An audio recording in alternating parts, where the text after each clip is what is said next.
A estudante de 19 anos veio de Ananás para estudar em Palmas, mas o que deveria ser um sonho acabou se tornando um pesadelo. Desde fevereiro de 2022, ela passou a ser assediada por um professor do seu curso, no Instituto Federal do Tocantins.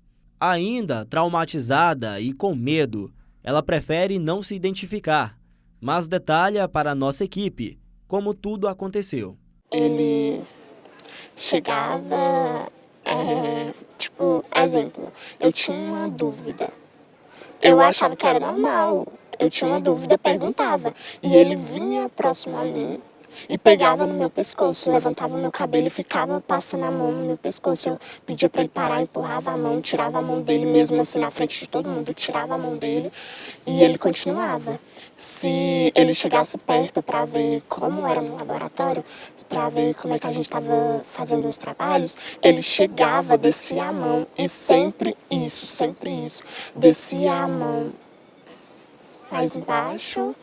E mesmo eu pedindo não, tirava a mão dele, falava não mesmo, sério. E eu ficava assim, me sentindo inútil, porque eu falava não. Eu falava que não continuasse, e eu falava sério. Eu pedia para me respeitar e ele continuava com aquelas insinuações, ficava me tocando. E depois nos corredores, sempre que eu andava, ele dava um jeito de me encontrar. Ele chegava de costas, encostando o corpo dele no meu. E mesmo comigo, com outras pessoas, e tipo assim, meus colegas também chegavam a enfrentar ele, faltava sair no murro e mesmo assim ele continuava. Por várias vezes, a vítima pediu para parar, de nada adiantou. Outras estudantes também foram assediadas, inclusive na frente de outros colegas. Aconteceu também com minhas outras colegas, a gente estava nas aulas remotas e viemos para o presencial. E sempre quando eu tinha dúvida e também meus colegas tinham dúvida, ele vinha, chegava, colocava a mão no nosso ombro, no nosso pescoço, de forma maliciosa. E eu cheguei a conversar com ele, que outras meninas tinham me procurado também, e para falar que eu não gostava daquele tipo de situação e pedir para ele não continuar, porque eu não tinha dado aquele tipo de liberdade, que ele não me tocasse de maneira alguma, que a única liberdade que ele tinha comigo era profissional, de aluna com professor, apenas isso. O caso foi levado até a direção do campus Palmas do IFTO. Porém, a estudante foi orientada a denunciar na ouvidoria e ouviu do diretor de ensino da instituição que deveria andar em grupo para evitar o assédio. Eles me questionavam se realmente tinha acontecido aquilo, se eu não tinha achado que era coisa da minha cabeça, se mais alguém tinha visto mesmo, falando que outras pessoas viram o que estava acontecendo. E também, ao longo do ano que foi acontecendo todas essas situações, a instituição, eu falei para a instituição que meus colegas viam isso também, que as outras meninas passavam por isso na nossa frente. Então, era ciência deles, que a gente estava passando por aquilo. Quando eu cheguei lá, falando de toda a situação, fui acompanhada de outra colega também, que tinha sido também uma das vítimas. Eles falaram que eu continuasse andando em grupo para mim, me sentir segura.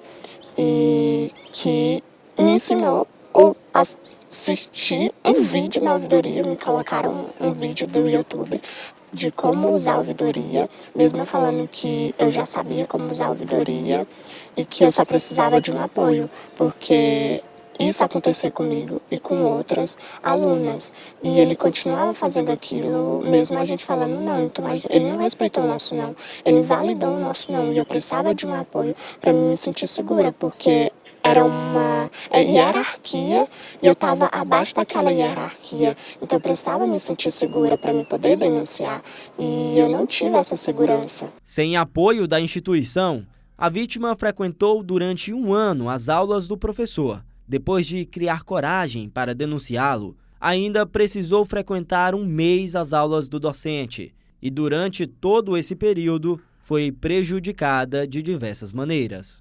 Meu rendimento acadêmico caiu bastante, porque eu tinha muito medo, porque a instituição era o único lugar que eu me sentia segura.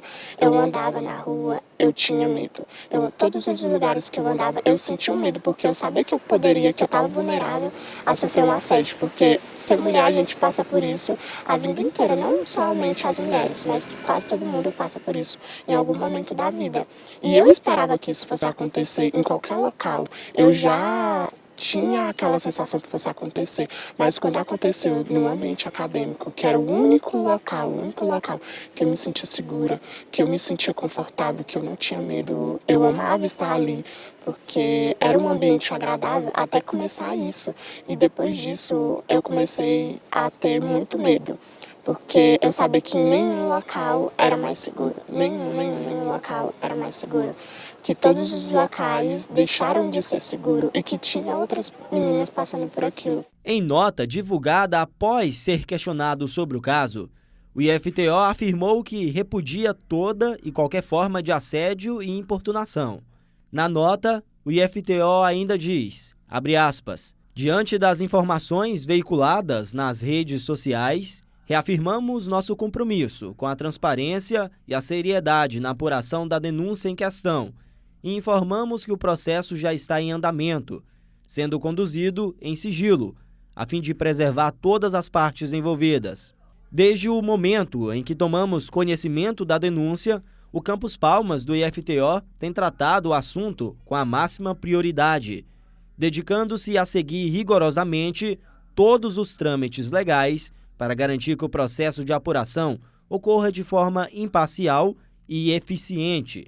Fecha aspas. A instituição também afirmou que apura as denúncias referentes ao procedimento de acolhimento falho do Campus Palmas.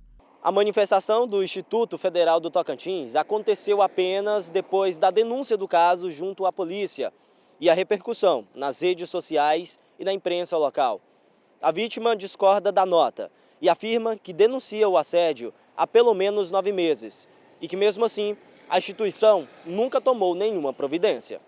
Eu acho que só falar, não é o suficiente. Eu acho que faltou ação, porque esse tipo de situação acontece há anos. Eu sei que eu não sou a única vítima, tem outras pessoas, mas eles postarem essa nota e a ação, cadê? Cadê a ação que eles estiveram lá, o acolhimento, a proteção, que eu não tive, o apoio deles, nem sequer para perguntar, você tá bem?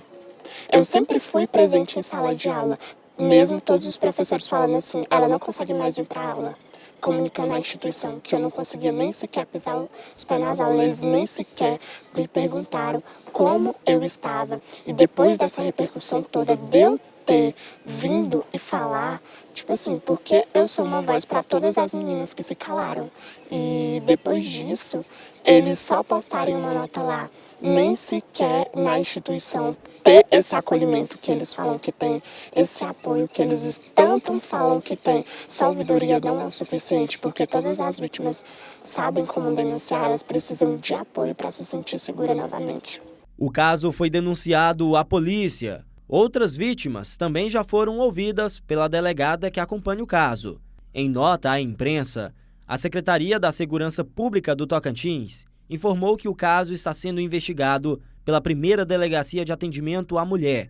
O inquérito policial foi instaurado no dia 4 de julho e, por sua natureza criminal, segue sob sigilo.